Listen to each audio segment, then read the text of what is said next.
Yes, my people, as e dey hot, e don happen o. This is pure brilliance. Rufai na better person you be. See the way Rufai take educate Nigerians. He don tell us say these are the things you need to check before you vote for your preferred candidate. Because he expose many secrets, and I go want people na watch am. And Arise TV, they say give Tinubu and Atiku woto sake of say the promises wey they give for their previous campaign, because Tinubu talk say he wan make Southeast a small Taiwan. Hey, and with the analysis wey dey ground, e just show say these promises wey he give is no different with the old promises wey they give since.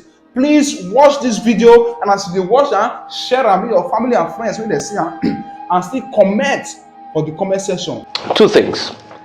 It is political season again, and politicians will do what they'll do. But please, Nigerian people should remember that they are the elite class, and the Nigerian people are not the elite class. The politicians will never face fuel scarcity. It is you that will face fuel scarcity. Why? Because they've got drivers and aides that will buy fuel for them on top of their long convoys. It is you that will face the hardship of a bad economy, because probably they have access, they've got houses abroad, they've got the best things of life. And in any economy, they'll do well. They are well above the average living. It is you that will face bad healthcare, because you know what? They have all the good access to healthcare in the world. They have all the access to good healthcare. They can fly air ambulances to go abroad for medical checkups and everything. So the part of the bargain is not belabor their fights. The question is, what is in it for you? How are they going to make your own life better? And that's what you should constantly interrogate. And if nobody's giving you a deal, know that they are not in your best interest. Because let me tell you something. It's about the interests of the politicians. That's why you see their fights are not constant. Their fights are not long-lasting. Their fights, in fact, are constant. Because once their interests align, they shift ground. So you see that they can be the APC today, they can be the PDP tomorrow, they can be in any political party tomorrow. They don't care. They keep shifting grounds as long as their interests align. In case you don't know, this presidential candidate of the APC and that of the PDP were both in the APC at a point and in the ACN at a point. That's to show you who they are. The presidential candidate of Labour Party at some point was in the PDP. That's to show you who they are. The presidential candidate of the NMPP at some point was in the APC. And I can go on and on across the 18 political parties. So the question is, what is in it for you as a person? You will hear their promises. You will hear slogans. Sloganeering is their thing. They'll tell you that you're the best thing since sliced bread. It's just like a man wooing a woman. He'll tell the woman everything in the world. But when the marriage starts, then the case is different. So courtship is very different from marriage. Remember that. Now is the courtship phase. They are courting you. But when the marriage starts after May 29 next year, and we start to hit what Mario Cuomo calls the pros of governance, and they have to deal with how they're going to remove subsidy, no money in the economy, fuel scarcity and all of that, then the story will change.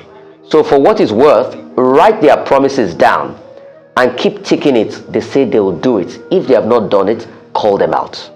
What's in it for you? Remember, this is the time to be selfish. Shine your eye. As for promises, yesterday, the presidential candidate of the APC, All Progressives Congress, was in Abakaliki, Ebonyi State. He was even given a title, Dikedio Rama of Ebonyi State. No, one. I missed out one, because Igbo titles are always one. Guru, worldwide. So Tinubu is now Dikedio Rama, one. Guru of Ebonyi State. He wrote that is loved by his people. He even wore Igbo attire, different attires. Nobody should be fooled. We have seen it before.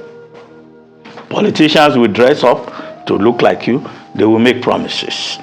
He says he will create an enabling environment for business. He says he will turn the Southeast into the Taiwan of Nigeria. He says he will negotiate with agitators in the region. He will build infrastructure, roads and railways. These are the usual promises that people make. Each time they come to your neighborhood, politicians will tell you the same thing. The question is how? Because it was a rally, nobody could interrogate Asiwaju Bola Ahmed Tinubu. If he goes to South tomorrow, he will say the same thing. So how is he going to do it? GDP growth of Nigeria, I think we say we are down to 2.25%. We have money, we have a huge debt profile. So how? And it's the same question that should be asked of former Vice President Atiku Abubakar, who was in Kwara State. He was promising the people he will build Kanji Dam and make Kanji Dam more productive. How is he going to do it? He says he will devote 10 billion, right? Dollars, so not naira, to youth and women empowerment. Where is that money going to come from in Nigeria's budget? Is he going to borrow the money? He says the APC government has done nothing and it has failed. It has not built roads. All the roads in North Central are bad. Well, I think the appropriate person to respond to him is the Minister of Works, former Governor Babatunde Fashola. And then, of course, he talked about the Otoge. That was the main issue in 2019. He said, Osuwa, you know, so the people were chanting Osuwa that we are tired. Okay, so that's the way politicians roll. They make promises, you know, they do a lot of rhetoric. They don't tell you how exactly they are going to do it. And I think it's left for the APC people to come and tell us what they have done. The thing to put here, to underline, is a statement by our good brother, Dele Farotimi, who wrote a book, Do Not Die in Their War. Yeah. We have seen examples of politicians, Atiku and Tinubu meeting at airports, cracking jokes, embracing each other. We have seen Soludo and Peter Obi, after all that bitter exchange, you know, embracing each other and saying we are brothers. The people who don't get this message are their followers, they are surrogates, who abuse people, who make enemies, who violate the law because they want to be seen to be loyal. Okay? Some of them have even gone into making skits to ridicule each other. And that was why a wise man the other day said that perhaps all these surrogates, all these supporters, maybe they too should be made to sign a peace accord to assure us truly that this election is about sportsmanship. It's not about violence.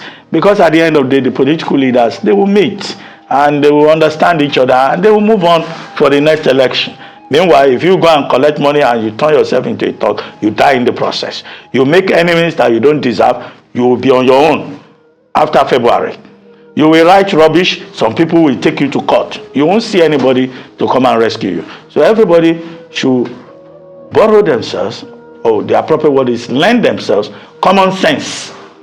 As one time senator, one former senator used to go about saying common sense is very important in this country. It's in very short supply, and it's in very short supply among surrogates, not the political leaders as they continue to show.